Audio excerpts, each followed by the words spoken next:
So, this video is going to be kind of boring, as you probably could tell from the title. So, hang around if you want to, but I'm not going to blame you if you want to leave.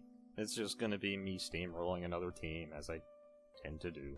This one's going to be even shorter than the rest, which is that, alongside the fact that I forgot to record my mic audio like an idiot, is the reason I'm making this video with that video in the background. And so that you don't get bored completely out of your mind, I'll probably throw up some music in the background. I have no idea what I'm going to put there, but I'll probably link it down in the description once I finish this video. What I want to talk about is core gameplay mechanics. I like to think that at this point, I've developed a good knowledge of this game. I've put in quite a bit of time. I'd like to say somewhere around 250 hours into just playing this game, which is a lot. I think that's my third most played game on Steam at this point. And I feel there's a little bit of problem with how we kind of manage survivor gameplay in particular. I know, this is coming from Big Killer Main, so it's probably going to be like, oh, he just wants to nerf, like, Sprint Burst and Self-Care. It's like, no. I think these perks have their place. I think other perks should be brought up to be just as good, just as viable as them, but the devs will never listen to me on that. They'll never listen to me on this either, but at least I can complain to somebody about it. My main gripe with the game on the survivor standpoint is blood point generation in terms of boldness. As everybody knows, boldness points. You get them for being in chase, you get them for escaping a chase, you get them for getting a pallet stun, and you get them, of course, for using your super cool flashlights, as you'll see Jake do in this game, because he's trying his best. But, I think, think of it from this standpoint. The fact that these are, what?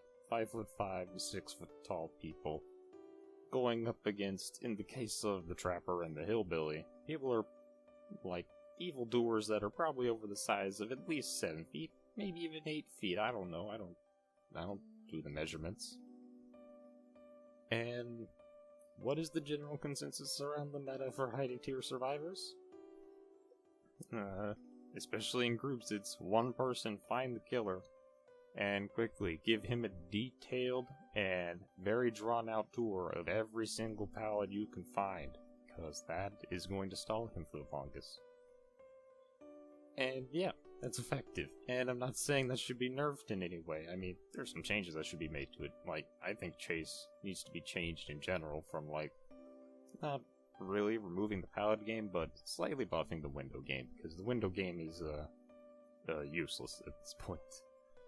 You can get stabbed 5 feet through a window, and since you don't have that suction anymore, going into a window from anywhere less than 5 miles away from the killer is going to get you stabbed in the foot.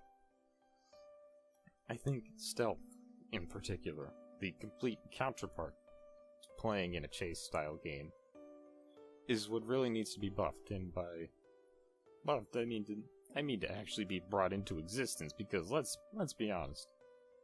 Not many people stealth in this game, and for good reason. There's no blood points in it. Everybody wants blood points, that's why you get in a chase.